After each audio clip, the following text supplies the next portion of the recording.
예수님께서 우리 죄 값을 지불하기 위하여 말씀이 육신이 되어 이 땅에 오셔서 죽임당하시고 십자가에서 우리 모든 죄값을 다 지불하셨지만은 예수님 약속하신 대로 사흘 만에 다시 부활하셨습니다. 예수님 무덤의 문을 여시고 나왔을 때에 몇 여인들이 예수님의 살아나심을 목격하게 되었고, 그 소문이 퍼지자 베드로와 몇 제자들이 소문을 듣고는 예수님의 무덤에 왔다가 예수님의 부활을 만나게 됩니다. 이 소문이 점차 번져갔지만은 사실은 그 소문을 제대로 믿는 자가 없었습니다. 제자들이 얼마 모여있는 이 다락방, 오늘 본문에 이 다락방에 우리 부활 주님께서 직접 오셔서 제자들에게 내 손과 옆구리를 부활하 하시고 당신 친히 부활의 증인이 되셨고, 너희들은 맨날 되지 못하여 성령이 너에게 임하실 때까지 성을 떠나지 말라고 당부하신 후에 오순절에 성령이 오셨고, 성령이 오셔서 그들에게 권능을 입히시자 그들은 문을 열고 거리로 나가서 예수 부활의 증인이 되기 시작했습니다. 이때로부터 기독교회는 시작이 되었습니다. 기독교회는 예수의 십자가로 세워진 것이 아닙니다. 그 십자가가 유효하기 위하여 예수님의 약속은 부활하심으로 죽음을 이긴, 사망을 이긴 승리가 바로 하나님의 나라를 세우는, 우리를 온전히 의롭다 하시고 영생을 주시는 사건이기 때문에 부활로 인하여 기독교회는 시작되었다 할 수 있습니다. 사도행전 제2장에 보면 성령을 받은 베드로가 길거리로 뛰쳐나가서 복음을 전하는 전도 설교를 하는데, 그 설교에 반복되는 핵심 메시지가 바로 예수의 부활 메시지였습니다. 사도행전 제가 읽으면서 여러분들 그것을 실제로 찾아보겠습니다. 2장 23절에 베드로는 너희가 법 없는 자들의 손을 빌려 못 박아 죽였으나 하나님께서 그를 사망의 고통에서 풀어 살리셨으니, 이는 그가 사망에 매여 있을 수 없었습니다. 그가 엄부에 버림이 되지 않고 그의 육신이 썩음을 당하지 아니하시리라.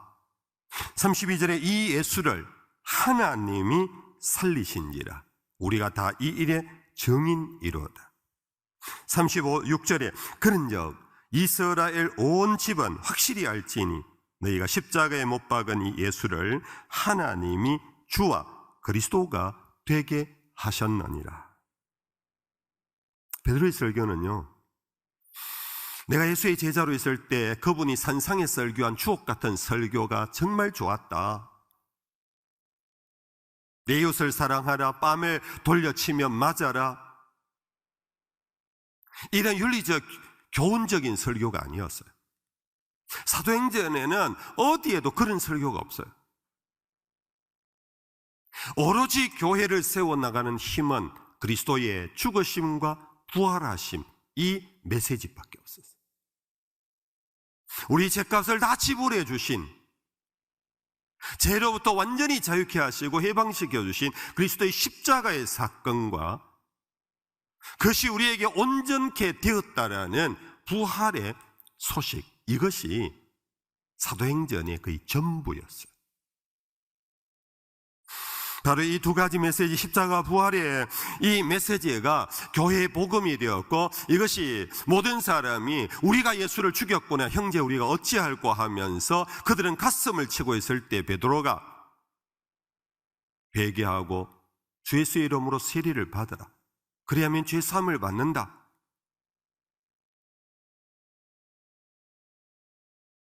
우리가 잘 아는 사도 바울은 예수의 핍박자였습니다. 그가 예수 믿는 사람을 핍박하기 위하여 다마스커스로 말 타고 가다가 거기에서 부활하신 주님을 만나게 됩니다. 이후 그는 핍박자가 아니라 예수의 사도가 된 이후에 그가 쓴 편지 속에서 예수의 부활을 이렇게 정언했습니다.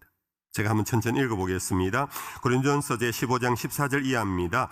그리스도께서 만일 다시 살아나지 못하셨으면 우리가 전파하는 것도 헛것이요 또 너희 믿음도 헛것이며, 또 우리가 하나님의 거짓 정인으로 발견되리니 우리가 하나님이 그리스도를 다시 살리셨다고 정언하였음이라. 만일 죽은 자가 다시 살아나는 일이 없으면 하나님이 그리스도를 다시 살리지 아니하셨으리라.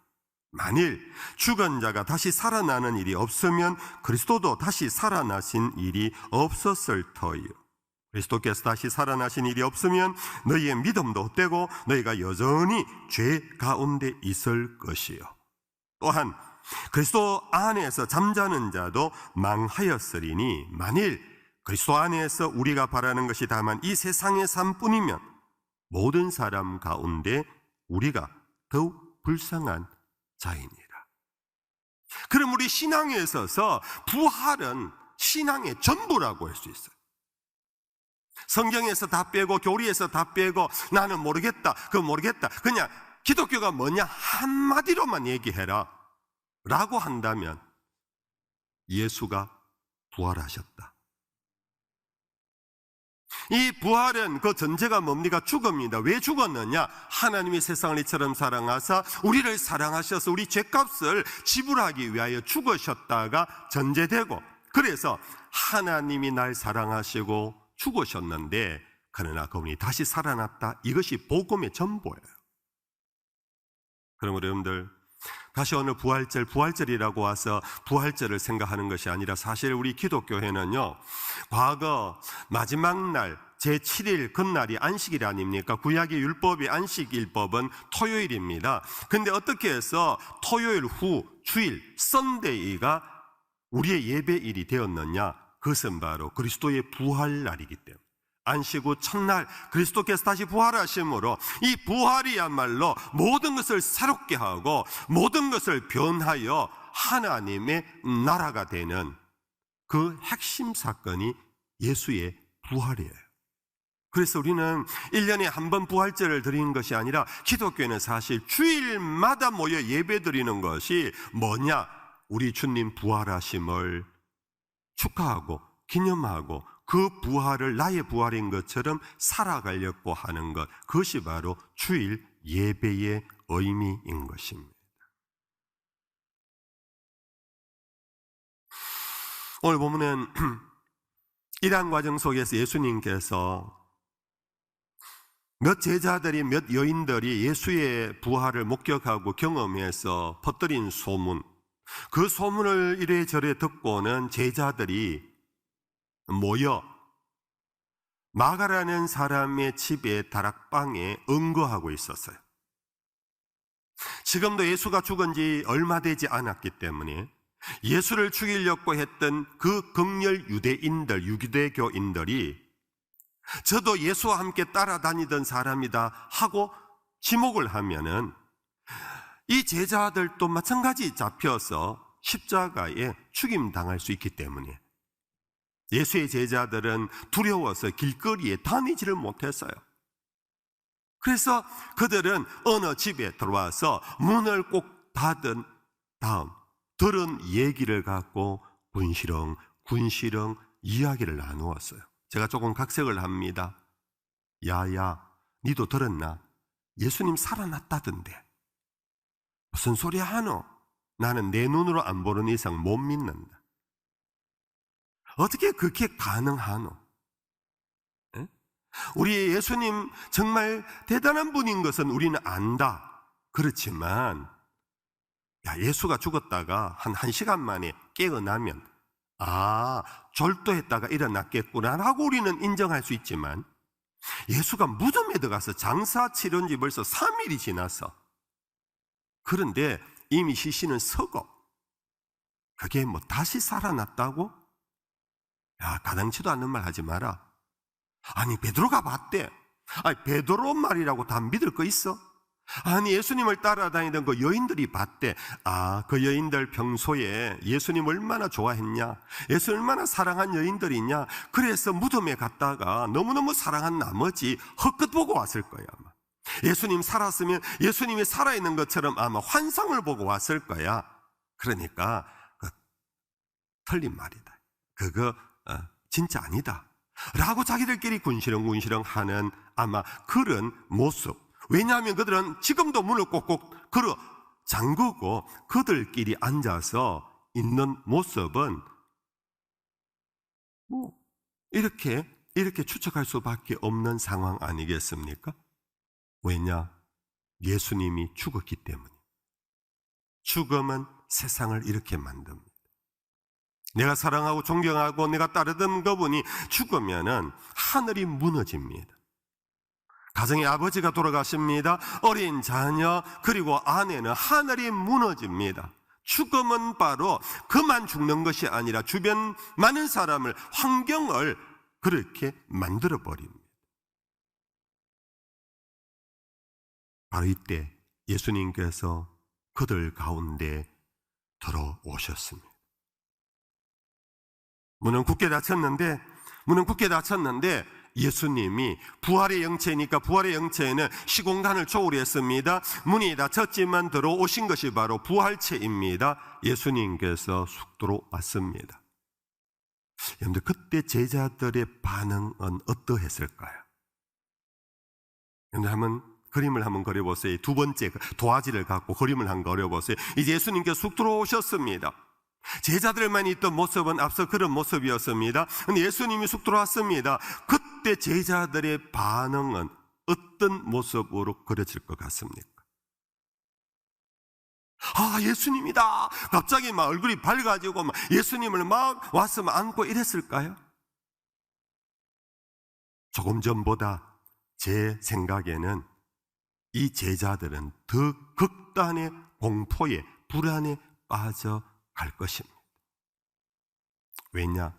그들은 예수의 부활을 믿지 않았기 때문에, 아직도 보지 않았기 때문에, 그런 불안 속에서 그들은 지쳐가고 절망 속에 누가 봤다라는 목격담조차도 이 제자들은 조각을 내고 있었는데 누군가가 툭 들어왔습니다. 그분이 예수님이라고 믿어지겠습니까?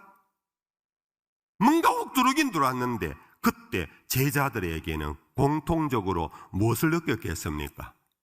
깜짝 놀라면서 이 뭐야 이거 귀신, 웬 귀신이야 하고는 막 온몸에 소름이 끼친 채의 그런 모습 아니겠습니까? 죄송합니다. 제가 너무 제가 극단적으로 그림을 그렸습니다. 아마 저는 그 이상의 모습으로 제자들이 헉하면서 나자빠지는 그런 반응을 보이지 않았을까? 이때 주님이 그들에게 말씀하시기를 너희에게 평강이 있을지어다. Peace be with you.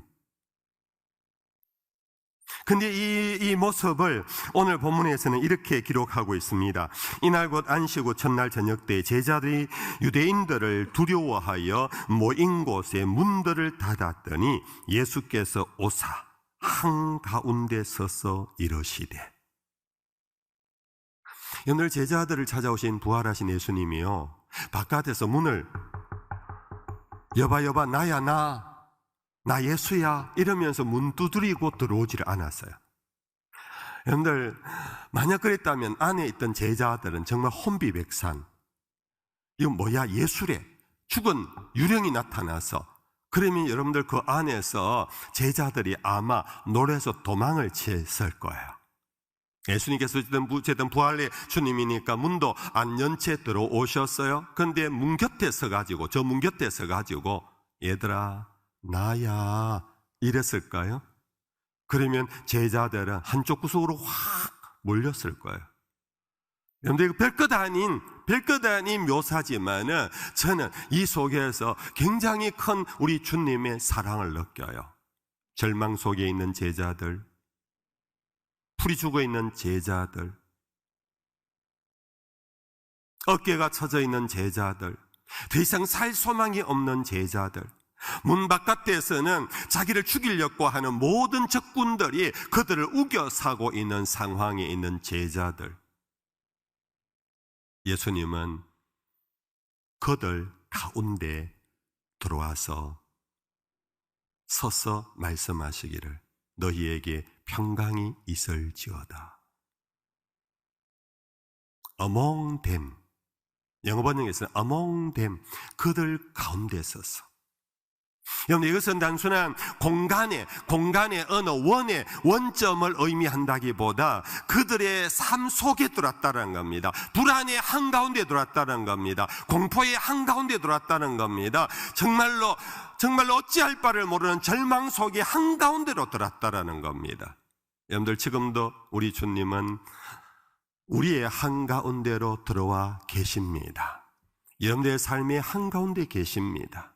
멀리서 여러분들을 쳐다보면서 아이고, 저 장로식이나 되는 놈이, 죄송합니다, 이 표현상 그렇습니다, 저것 갖고 저렇게 쩔쩔매고 그러면서 멀리서 야 힘내라 야 이런 식으로 하지 않으십니다. 저 권사식이나 되는 사람이 저거 봐라 저 화만 내고 짜증만 내고 그러시지 않으십니다.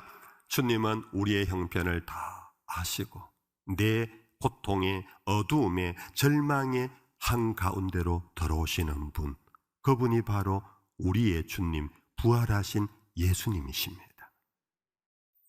우리 부활의 주님이, 살아계신 주님이 우리의 형편과 우리의 모든 것을 다 아시고 우리의 고통 한가운데 와 계시지만, 여러분들, 우리에게 있는 현실적인 어려움을 그 순간에 확 바꿔주시고 변화시켜주시고 없는 것을 잊게 하시는 그런 방정식이 아니라 그 모든 것을 이겨낼 수 있는 마음의 평강, 피스, 샬롬을 당신의 사람에게 선물로 주고 계신 것입니다.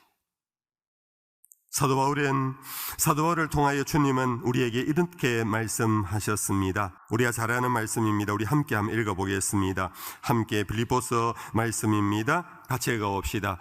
아무것도 염려하지 말고 다만 모든 일에 기도와 간구로 너희 구할 것을 감사함으로 하나님께 아뢰라. 그리하면 모든 지각에 뛰어난 하나님의 평강이 그리스도 예수 안에서 너희 마음과 생각을 지키시리라. 이게 부활신앙을 가진 삶의 모습입니다. 주님이 우리에게 평강을 주시면 아무것도 염려하지 마라. 너희 구할 것이 있느냐, 너희가 피하려고 싶은 것이 있느냐, 너희가 정말 고통스러운 것이 있느냐, 그것을 감사함으로 하나님께 아뢰라. 그러면 지각에 뛰어나신 하나님, 모든 것을 아시는 하나님께서 우리에게 평강을 주십니다. 그리스도 예수 안에서 너희 마음과 생각을 평강으로 충만케 하시면서 그때부터 너희 스스로 살 길을 찾게 된다. 너희 마음속에 평강이 없으면, 불안이 있으면 세상이 전부 다 어둡다. 그러나 너희에게 하늘의 평강 샬롬이 너희들 속에 충만하면 그때부터 너희 스스로 세상을 이겨나갈 수 있는 지혜와 능력을 갖게 된다. 그러므로 아무것도 염려하지 마라. 먼저 구할 것은 감사함으로 하나님 앞에 간구해라. 그래야면 하나님의 평강이 너희의 마음과 생각을 지켜주실 것이다. 제자들에게 이렇게 너희에게 평강이 있을지어다 그렇게 선포하신 예수님께서 사라지지 않으시고 이제 너희들 평안하여라, 힘내어라 그렇게 하지 아니하시고 그들에게 명령을 하나 하셨어요. 그게 뭡니까? 20절에 이 말씀을 하시고 손과 옆구리를 보이시니 제자들이 주를 보고 기뻐하더라. 친히 당신 몸을 통하여서 부활의 증거를 보여주시고 21절에 예수께서도 이르시되 너희에게 평강이 있을지어다 한 번 더 선언하신 다음 아버지께서 나를 보내신 것 같이 나도 너희를 보내노라. 우리 예수님 부활의 확실한 증거를 보여주시고 그 믿음 속에 하늘의 평강을 가진 자에게 야 이제는 염려하지 말고 잘 살아라. 너희들 그냥 잘 살다가 나중에 하늘에서 보자. 그렇게 하지 아니하시고 그들을 세상으로 미션 보내시고 있어요. 오늘 이 자리 예수의 부활을 축하하고 기뻐하고 예배하러 오신 여러분들이요, 이 시간에 우리 주님 부활하심을 다시 여러분들 확정하셨다면 우리 주님이 여기서 빠이빠이 다음 주에 또 보자 이렇게 하지 아니하시고 저와 여러분들을 향하여 말씀하십니다. 아버지가 나를 세상에 보낸 것과 같이 나도 너희를 세상에 보내노라. 이게 무슨 의미입니까? 내가 너희를 세상에 보내노니. 이 세상은 어떤 상황입니까? 적들로 가득 차 있습니다. 우겨 사고 있습니다. 그 세상이 불의와 정말 비진리가, 거짓이 세상을 가득 채우고 있습니다. 힘센 사람이 세상을 장악하고 있습니다. 여러분들, 그러한 세상 속에 제자들을 보내는 이유가 뭡니까? 이 어두운 세상에 내가 너희를 보내노니 너희는 세상의 빛으로 가거라. 이 세상 거짓이 난무하고 남을 속이고 남을 짓밟고 남을 미워하고 시기하고 다툼으로 가득한 이 세상 가운데 내가 너희를 보내노니 너희는 세상의 빛, 소금이 되어라. 이 세상, 어제는 그렇게 좋아하며 춤추고 노래하던 사람이 아침에 일어나서 새로운 일을 당하면 절망하는 이 세상, 유한한 이 세상 가운데 너희가 내 부활을 확실히 믿는다면 부활신앙을 갖고 너희는 세상의 희망이 되어 나가거라. 사랑하는 성도 여러분들, 오늘 우리는 주일마다 예배를 마치고 나갈 때 로비에서 아이고 집사님 안녕하세요, 목사님 안녕하세요 그러고는 여러분들 나가는 것이 아니라, 여러분들 물론 성도의 교제가 있어야 됩니다. 성도의 교제를 넘어 우리가 저 문 열고 나가는 이유는 뭐냐? 예배를 마쳤기 때문에 집에 돌아가는 귀가가 아닙니다. 오히려 세상으로 우리를 보내십니다. 너희는 어두운 세상에서 빛이 되어라. 너희는 이 세상에 미움과 시기가 가득한 이 세상 속에 너희는 사랑이 되어라. 이 세상 무한 경쟁 속에서 남을 밟아야지만 살아갈 수밖에 없는 이 세상, 너희들은 헌신과 희생을 통하여 이 땅을 하나님 나라로 세워가거라. 너희는 이 역사가, 이 우리 민족이 어디로 가는지 갈 길을 알지 못하는데 내가 너희에게 준 사명이 있지 않느냐? 너는 그 사명을 가지고 너는 너의 직장으로, 너의 일터로 가거라. 이것이 바로 부활의 주님을 만난 성도들의 다음 스텝입니다. 넥스트 스텝, 그게 뭐냐? 바로 사명자로 나가는 거예요. 성도 여러분들, 오늘 우리가 이 예배를 통하여 우리 주님이 나를 보내시는구나, 나는 유명한 사람도 아니고 나는 많이 가진 사람도 아니고 나는 많이 배운 똑똑한 사람도 아니지만 내가 가서 할 일은 무엇일까를 생각해 봐야 합니다. 나는 내 가정에서, 내 직장에서, 내가 이 사회의 일원으로서 그냥 잘 먹고 잘 살다가 그냥 끝나는 것이 아니라 아버지가 나를 보내신 것과 같이 나도 너희를 보내노니 하는 이 보냄의 사명을 생각하면서 우리의 공통된 사명은 있습니다. 그것은 사랑입니다. 내가 너에게 새 계명을 주노니 서로 사랑하라. 가정에서, 성도 간에, 그리고 이웃 간에 사랑하면서 그렇게 살아가는 중에 때때로 부활신앙자에게도 어려움이 있습니다. 그러나 그 어려움을 세상 사람들에게는 나 예수 부활 믿는다 하고는 거름 속에 빠져서 허우적거리면 안 되고, 사도 바울이 부활신앙인의 삶의 방정식을 우리에게 가르쳐 줬습니다. 이 말씀만 같이 읽고 맺겠습니다. 빌립보서의 4장 12절 이하입니다. 우리 같이 한번 읽어보겠습니다. 시작. 나는 비천에 처할 줄도 알고 풍부에 처할 줄도 알아. 모든 일 곧 배부름과 배고픔과 풍부와 궁핍에도 처할 줄 아는 일체의 비결을 배웠노라. 내게 능력 주시는 자 안에서 내가 모든 것을 할 수 있느니라. 아멘. 우리 모두는 부유하게 살기를 원합니다. 능한 자로 살기를 원합니다. 유명한 자로 살기를 원합니다. 그러나 때때로 우리는 비천한 데 빠질 때도 있습니다. 비천한 데 빠졌을 때 내 인생 끝났구나. 가난에 떨어졌을 때 나는 이제는 소망이 없구나. 그렇지 않아야 한다. 부활신앙, 무덤에서 일어나신 예수님을 믿는 우리는 천한 데도 처할 줄 알고 풍부에도 처할 줄, 배 고픔에도 처할 줄 알고 배 부름에도 처할 줄 아는 일체의 삶의 모든 환경에서 내게 능력 주시는, 부활의 능력을 주시는 그리스도와 함께 살아가는 우리 모두가 되기를 주의 이름 축복합니다.